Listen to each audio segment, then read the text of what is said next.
to release you early, so you can go inshallah, and then we have program. Okay. Recite loud salawat. Allahumma salli ala Muhammadin wa ali Muhammad. I'll go call in as many kids as I can. Okay, fine. Okay, let's try.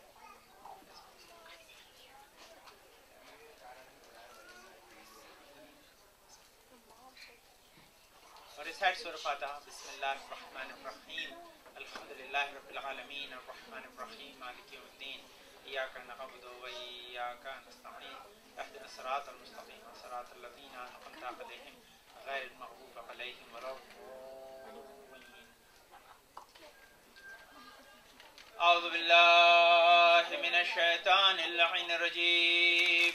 Bismillahir rahmanir rahim.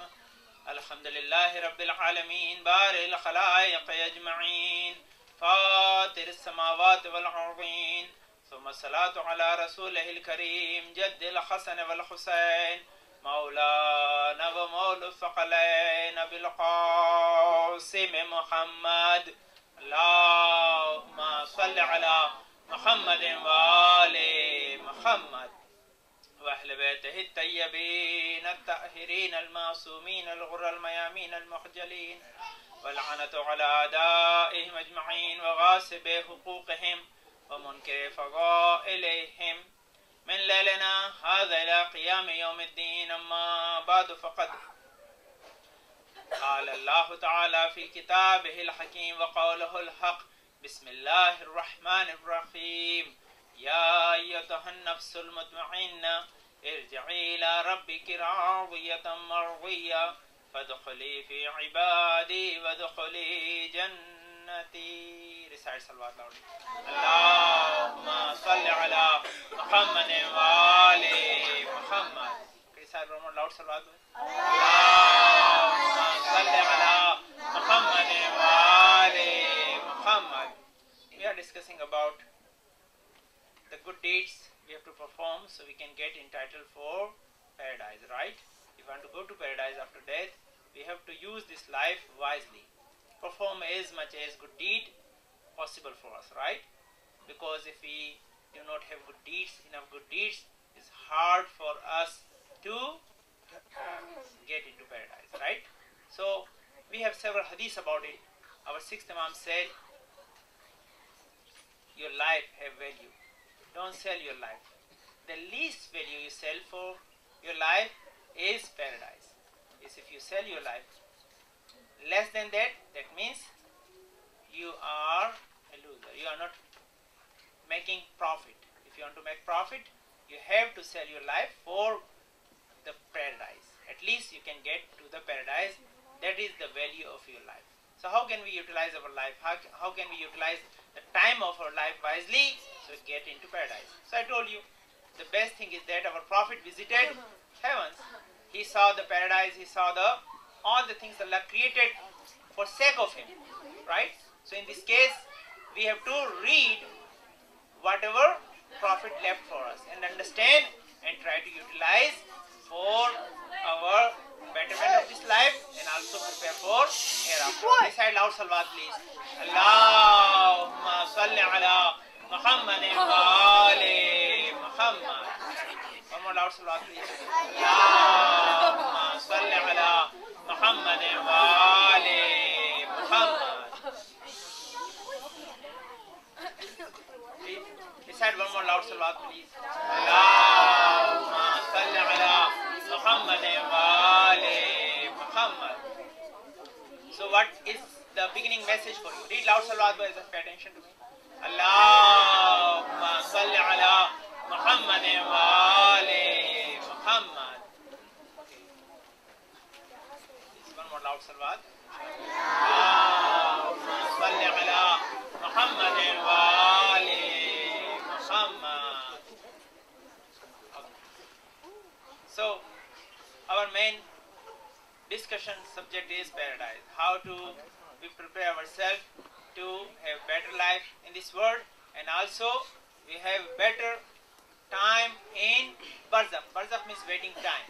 We have to utilize our time according to the Islamic teachings so we can get better life in this world, and after death we have comfort in our grave, and also when we resurrected in day of judgment we have to prepare for our final destiny, which is paradise, right?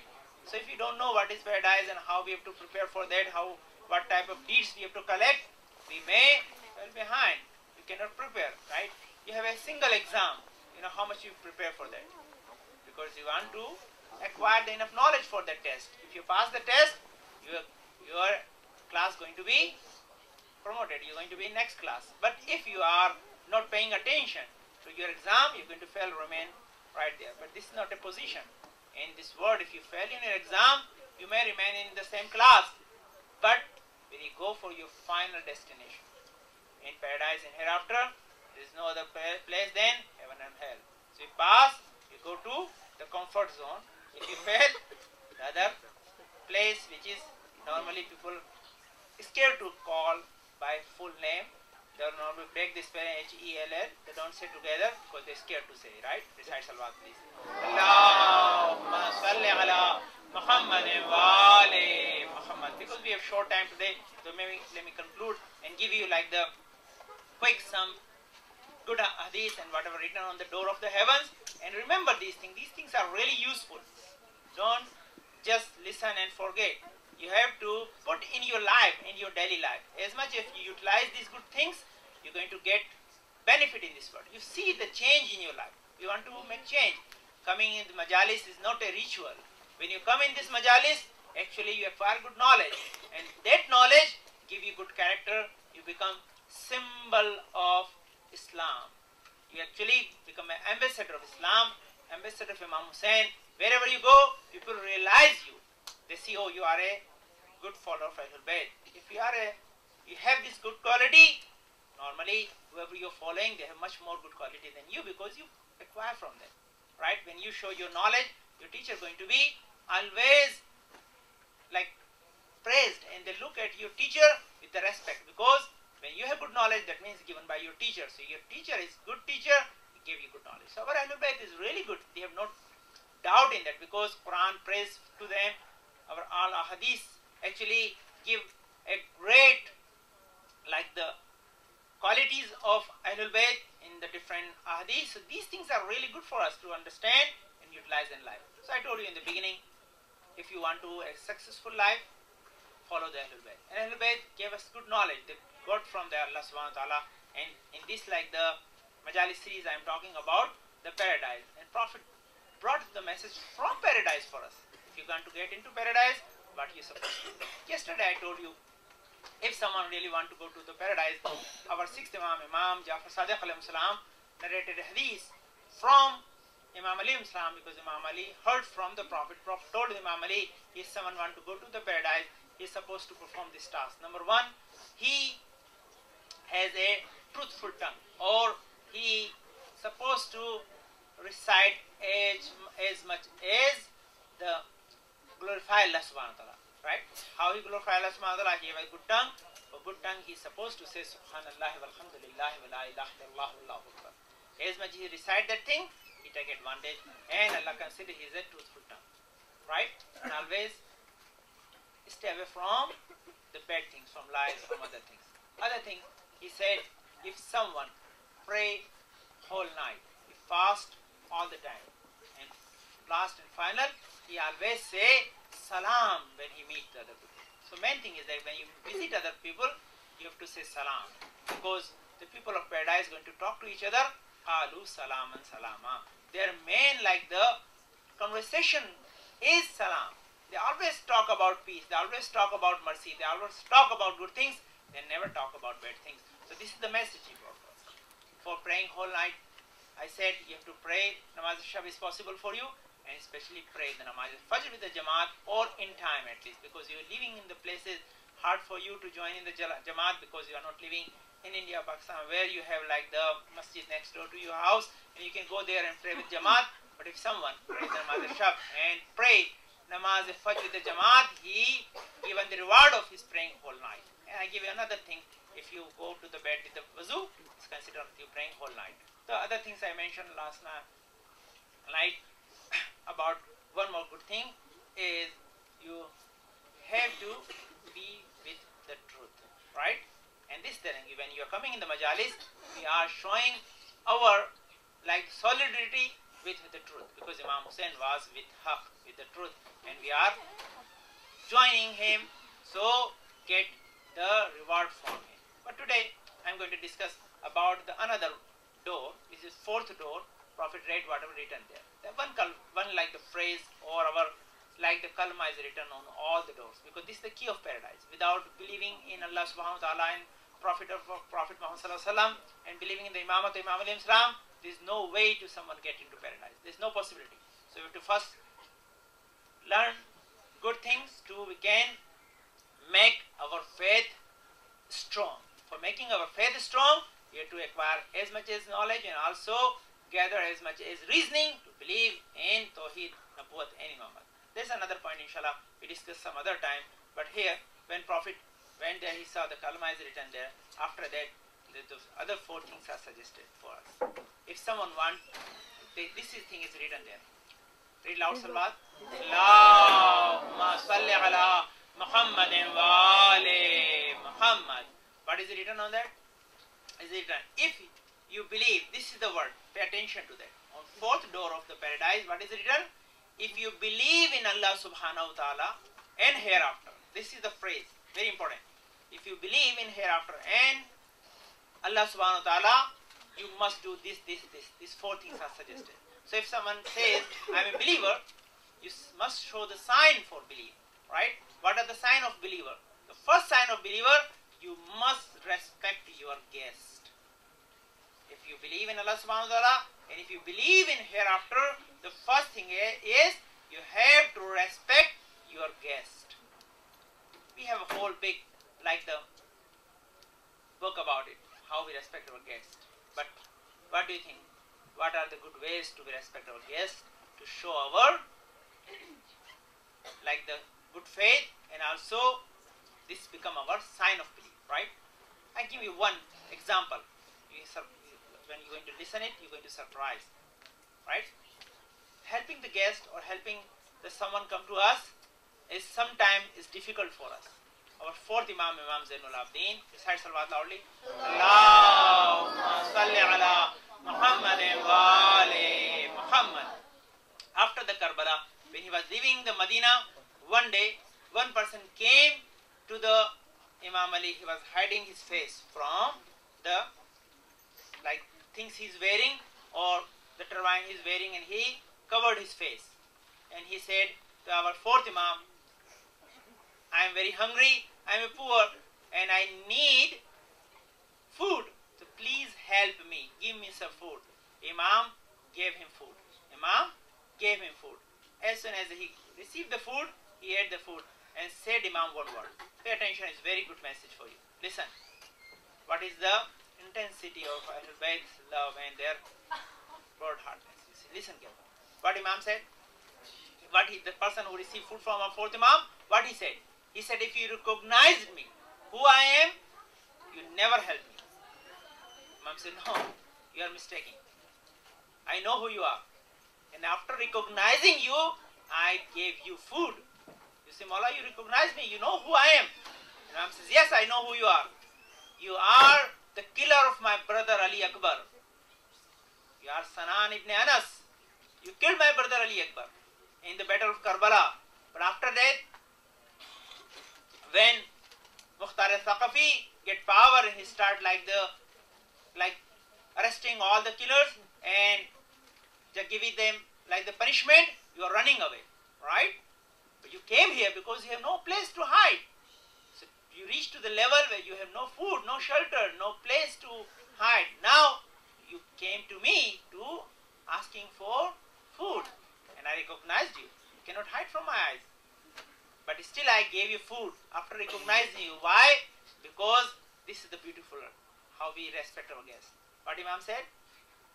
On Karbala, we were your guest. And look how you treated us. You left us hungry and thirsty for 3 days. But today, you are my guest. And I gave you food. Because what Prophet said, what is written on the door of the fourth door of the heaven? if you believe in Allah subhanahu wa ta'ala and hereafter, you're supposed to respect your guest.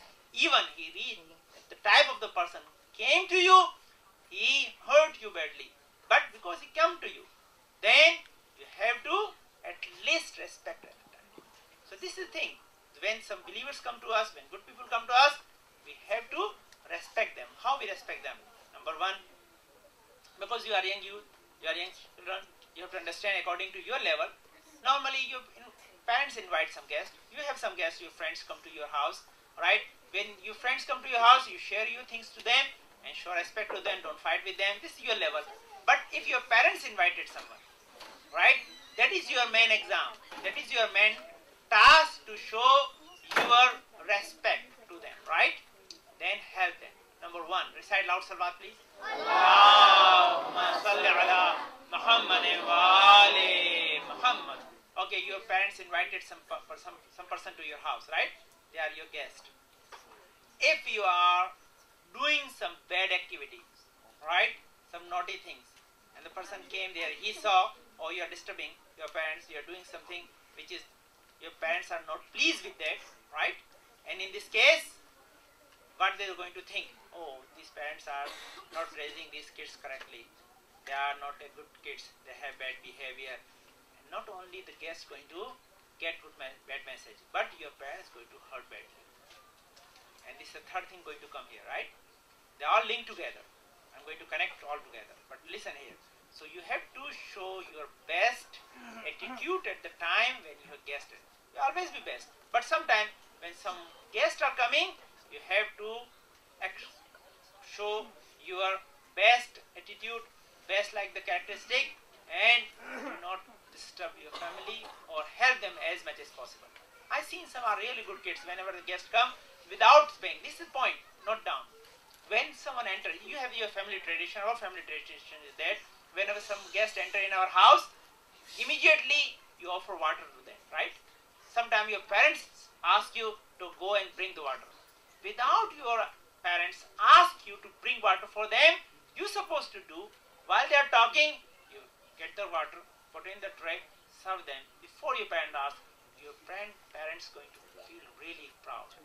Because without telling your parents, you've done good deeds, that's give them a proud moment, and guests going to listen, understand, oh, these are the good kids because they raised correctly, they know the Islamic attitude, and they know how to treat their guests.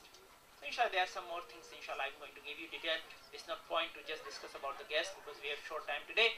Second thing, what is written? If you are a believer, true believer of Allah, and you believe in hereafter, you must be good to your neighbor. After guest, who going to be get the good treatment from you? The neighbors must get the good treatment. How you treat them? You treat them like several ways. Number one, you always be a good guard for them. While they are not home, you are actually just guarding their property. You are not disturbing them. Someone is damaged their property, you have to protect them because they are your neighbor. Always have good relationships. Say like the hi, hello to them if they are non-Muslim. If they are Muslim, say salam to them. And share your food if they are same beliefs. Or share your good things to them. And last and final things, you have to help them if they are in need. We have several things about it. Prophet said, like Jibreel came so many times to me and emphasized on right of neighbor. I was thinking, if this going to be continue, the neighbor going to be share in my property. He going to inherit from me. He going to get some share from my property.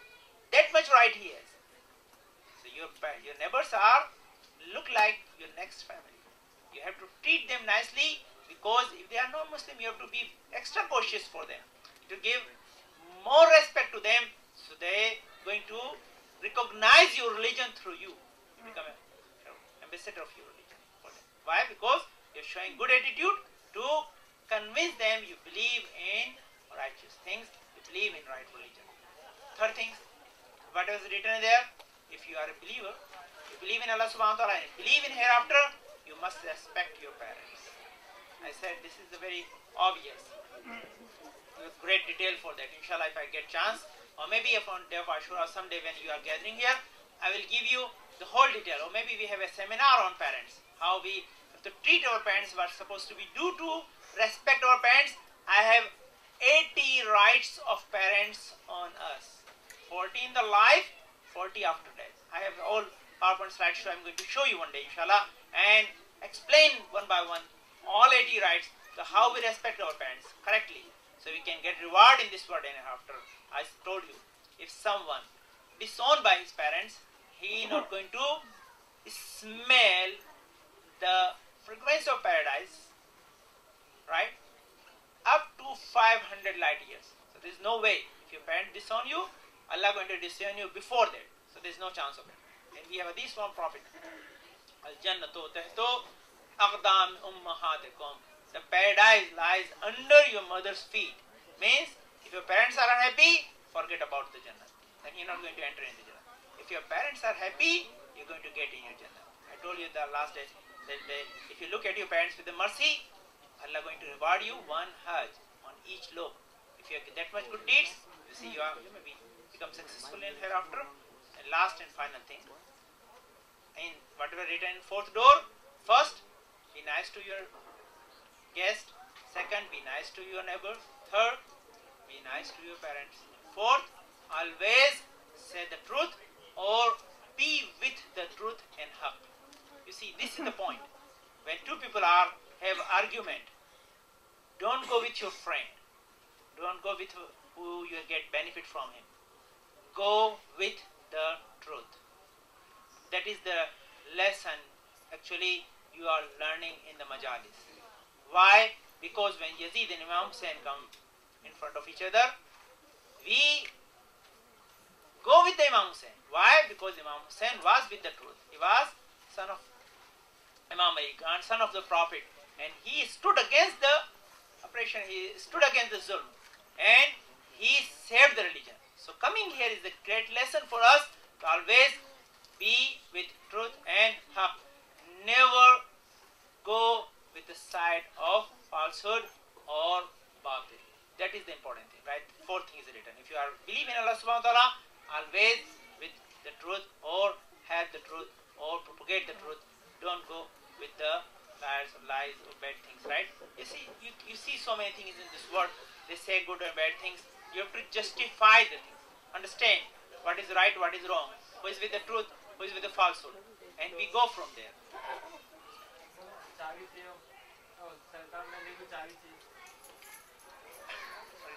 Read loud salawat one more time, but Allahumma salli ala Muhammadin wa ali Muhammad. Here one more loud salawat. Allahumma salli ala Muhammadin wa ali Muhammad. Okay, so these four things are written on the door of paradise. If you want to get into paradise, you do these four things. Be respectful to guests, be respectful to your parents, and be nice to your neighbors. And final thing is always with the truth, right? Always with the haq.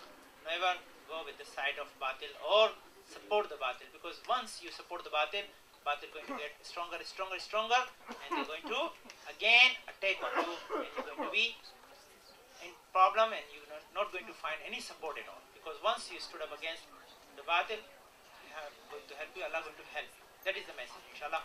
Let's go. We have several things about it, but let me give you one short brief things about the paradise. Listen carefully, and this is a good point to remember why we believe in hereafter, right? Okay, first we have to look into our own creation. So see why we have to prepare for hereafter, right? Anyone have doubt about his existence? Anyone have doubt? No. You believe you exist, right? You are alive, right? There is no doubt in that, right? Because you physically present, you feel yourself. Oh, I am here. Yes, I am awake. I know. But you know how you actually tell you exist? Because your physics are there, your body is there.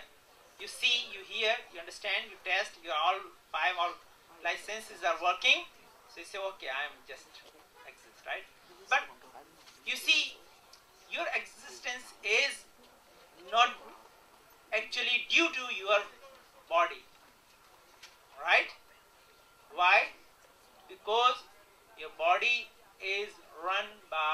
your spirit or soul, your ruh.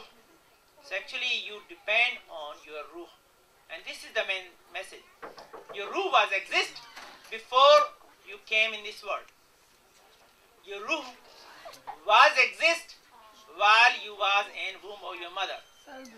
Your ruh was exist, right, when you are alive right now. Your ruh going to be with you up to your death. As soon as we die, our ruh going to be separated from our body. Recite loud salawat, please. Allahumma salli ala Muhammad wa ali Muhammad. Recite one more loud salawat, please. Allahumma salli ala Muhammad wa ali Muhammad. So your ruh going to be separated from your body. Your body going to remain here, and your ruh going to depart from your body. As soon as your ruh depart, your ruh not going to destroy, because it was exist before your birth. So it's going to be exist after your death. So this is the ruh. We have to actually think about our ruh. That is the main thing. What we have to prepare for that. To keep our ruh alive. That is main thing. You're never going to prepare for hereafter, or you're never going to entitle for Jannah until you nourish and nourish your ruh. You have to give the good food to your ruh. Okay, what is good food?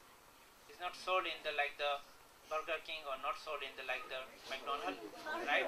You cannot buy any food for your soul anywhere in the stores, right? You may find some food for your body anywhere you want, but your soul food is only available in Islam, because it's not a physical entity, so you cannot give it physical food, right? Your body is physical entity, so you need a physical food there, right?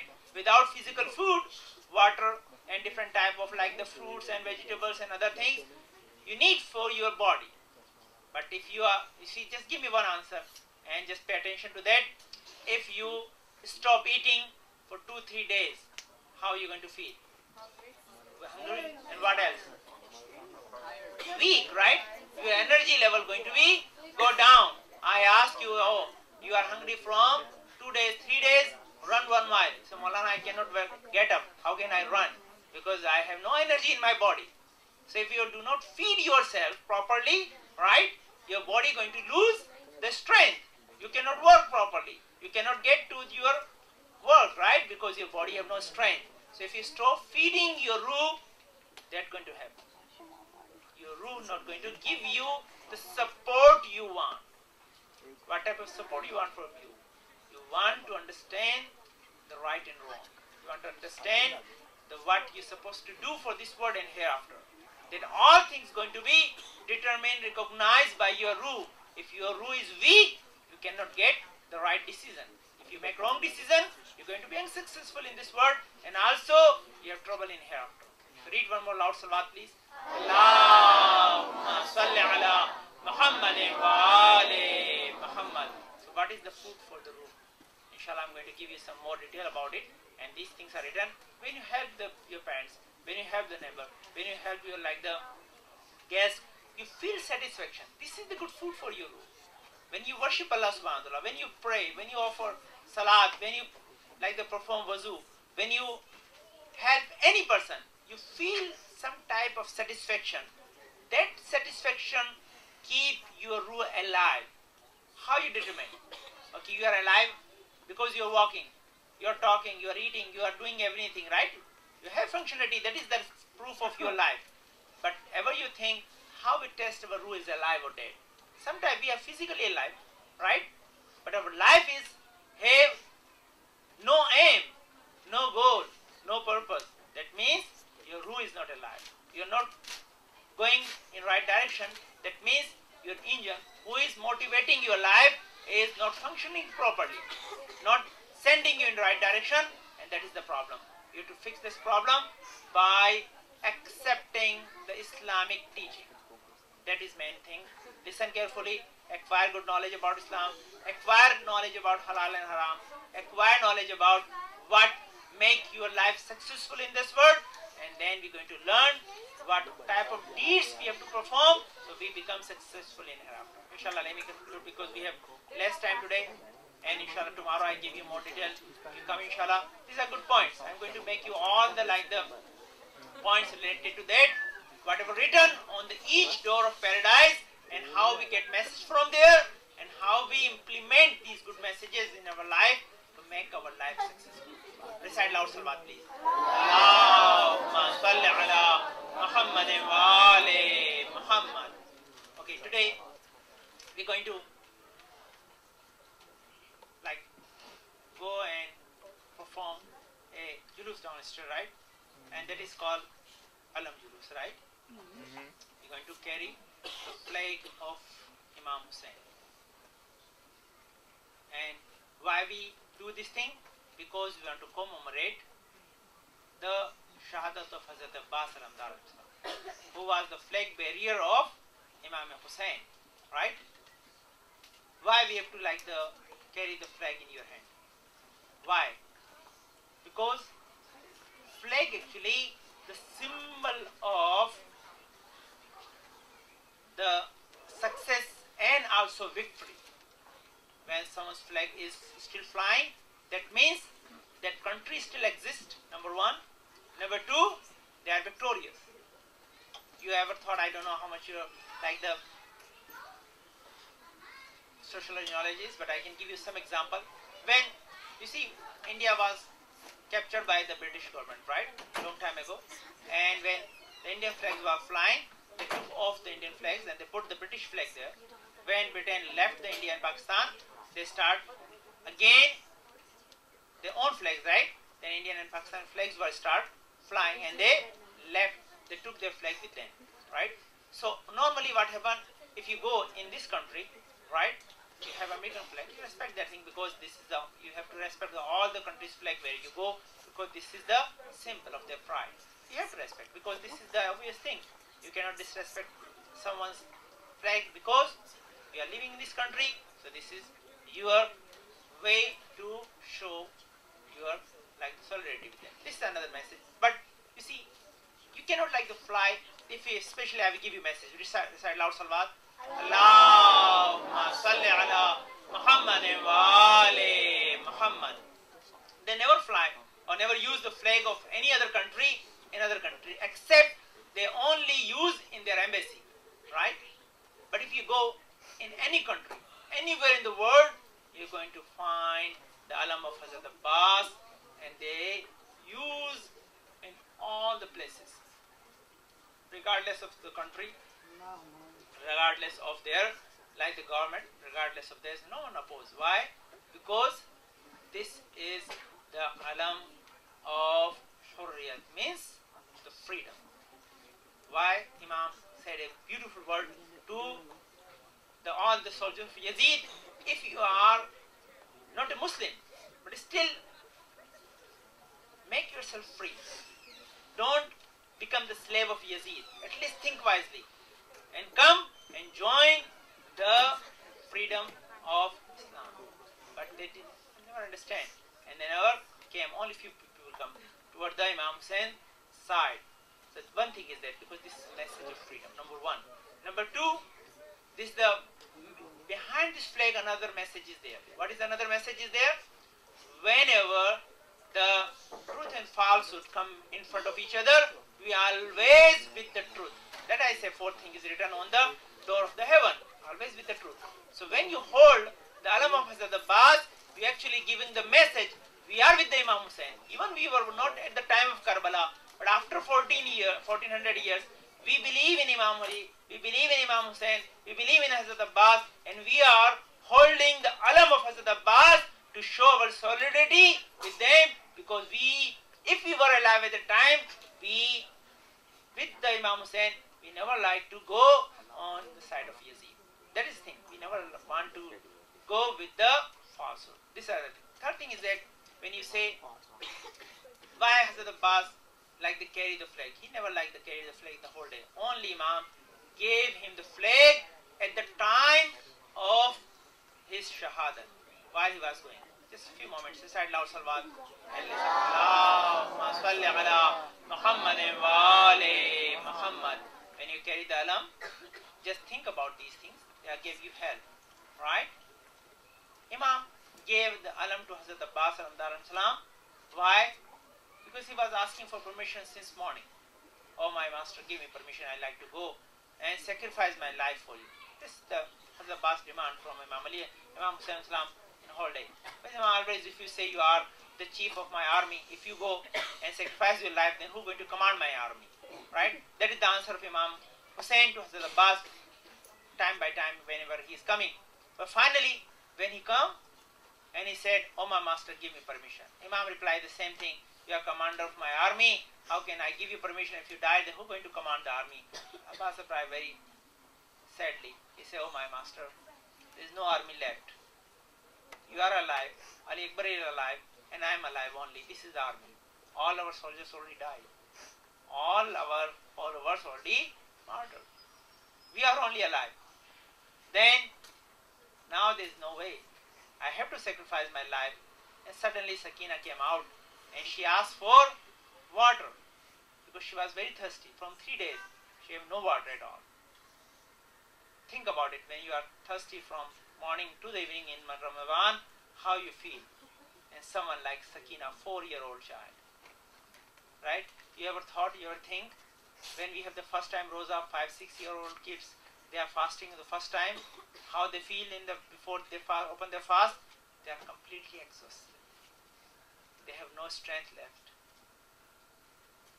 Bibi Sakina was thirsty and hungry from 3 days, not only one morning to the evening. So she asked for water. As soon as she asked for water, Imam asked Hazrat Abbas, oh my brother, can you bring some water for these children? Imam said, yes master, I will do that. And Imam asked Hazrat Sakina to bring your water bag with your mashq.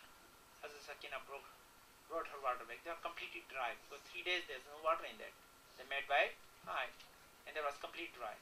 So Imam gave the water bag to the Hazrat Abbas.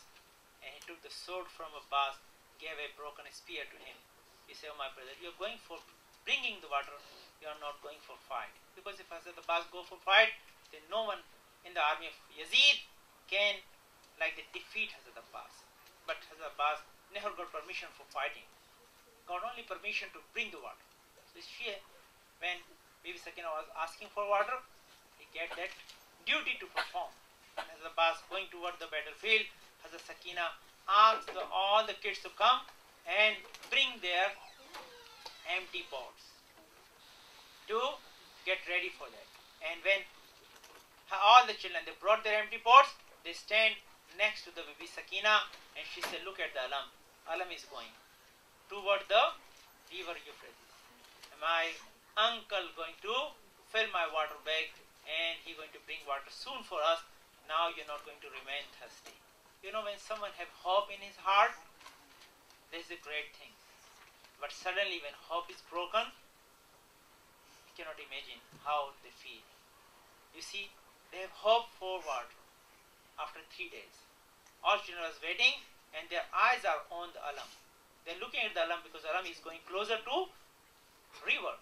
Hazrat Abbas was taking there. Abbas was so brave, no soldier have even courage to come in front of Hazrat Abbas and fight him, because you know, if I go in front of Hazrat Abbas, he's going to kill me. So due to fear, they spread it out.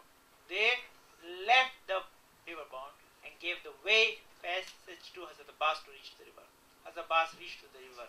You know, what is the human feeling at the time when someone thirsty from 3 days or more. Hazrat Abbas was thirsty for more than 3 days. And he reached to the water. He's seeing water in front of him. He took the water in his, the fist. And then he just threw again on the water. Why?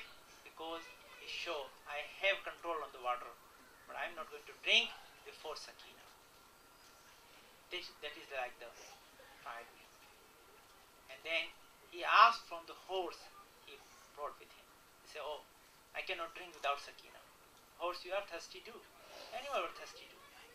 If you want to drink water, you can drink the water. But you know, animal understand the feelings of a human being, especially horse. Horse just took his head against the water and said, I'm not going to drink if the children are thirsty. You know, this is the feelings of animal. At the time. The horse of Imam Hussain was showing his feeling, I am not a human being, I understand the thirst of kids.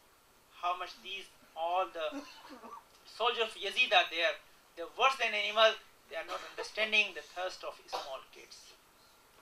Hazrat Abbas tried to bring the water, and the Sakina was looking at the Alam is coming toward the tent now. So she was very much hopeful the water is coming. Now we're going to drink the water, and children were also hopeful. But suddenly what she saw, the Alam is changing his position from right side turned toward left side. Why? Because once while they were hiding behind the tree, he hit with his sword and cut one of the hand of Hazrat Abbas. Hazrat Abbas one hand was cut off. As soon as hand was cut off, Imam Hazrat Abbas suddenly transferred the water back to the other hand. As soon as he transferred on the other hand, he was moving toward the tent. He was not feeling even pain at the time because his more the intention was to reach to the tent. And suddenly what Sakina saw, he was holding the Alam in his hand, his one hand is cut off. Suddenly what Sakina saw, the Alam was disappear. She cannot see the Alam. Sakina was sat down on the floor. She understands something happened. Now maybe good news going to come or bad news. She was very much hopeful up to that time.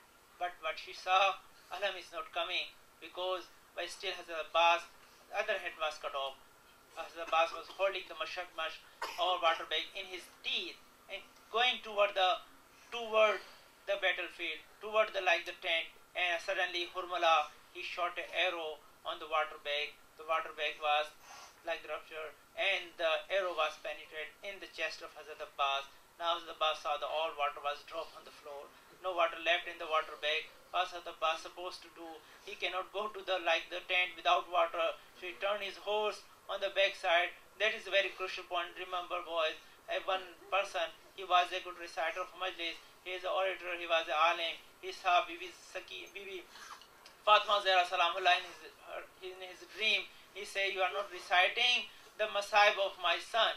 He said, oh, Bibi Fatima, I recite Masaib of your son Imam Hussain all the time. You say, no, I am not talking about my son Imam Hussain. I am talking my son Hazrat Abbas. You say, I also recite the Masaib of Hazrat Abbas so many times. You say, no, you never recite the most the sensitive Masaib, the Masaib that was so much severe for Hazrat Abbas, so much painful for him. You say, what was the Masaib? Tell me. You see, you ever thought whenever any Shaheed, he got injured, he want to fall down from the horse, when he was coming on the ground, he always used his hand to get support from ground, then he fell down on the ground. He never fell down from horse to the ground directly. He got support from his hand. But my Abbas, when he was on horse, his both hand was cut down. When he was falling from the horse, he has no hand to get support from his hand to receive some benefit from his hand, so he cannot hit on the ground directly. But my son Abbas, when he was falling down from the horse, his cheek just touched on the ground from the horse, and that is the most sensitive moment for him, because his one eye has a spear, the other eye was full with the blood. In this case, Hazrat Abbas was feeling so much pain, but still he was feeling the thirst of Bibi Sakina. He was not thinking about his pain, he was thinking the thirst of Bibi Sakina. So he said, oh my master, when Hazrat Imam Hussain reached to Hazrat Abbas, what he said? He said, oh my master, I have few wishes, please fulfill my wishes. My one wish is that I said to Sakina, I'm sorry, I'm unable to bring water for you. Second thing is that don't take my body to the tent. There are two reasons. Number one, I cannot face the Bibi Sakina. Number two, because there is no help left for you. How can you carry my body with Ali Akbar? It's hard for you to leave my body right in the ground. And Hazrat Abbas was just said the last word and he died. But Hazrat Abbas died there. Imam Hussain asked Ali Akbar to hold the alarm. Now we have to go back to the tent. Hazrat Sakina saw the alarm is coming. So when Hazrat Abbas, she thought my uncle again is coming. Maybe water is going to reach to the tent. But she suddenly shocked because she saw that the alarm is not carried by Hazrat Abul Fazl Abbas. Alarm Akbar is bringing the alarm. She understood my uncle is martyred. Now we remain thirsty. She just throw her pots on the ground. She said, oh my children, I'm sorry I cannot give you water because my uncle died on the Euphrates. We remain thirsty because we lost Abul Faql al-Abbas. سيعلم الذين ظلموا أي منقلب ينقلبون. اللهم ارزقنا إيمانا صادقا ولسانا ذاكرا وقلبا خاشعا وبدنا صابرا وعلما نافعا وعملا متقبلا ورزقا واسعا وزوجة صالحة ولدا صالحا.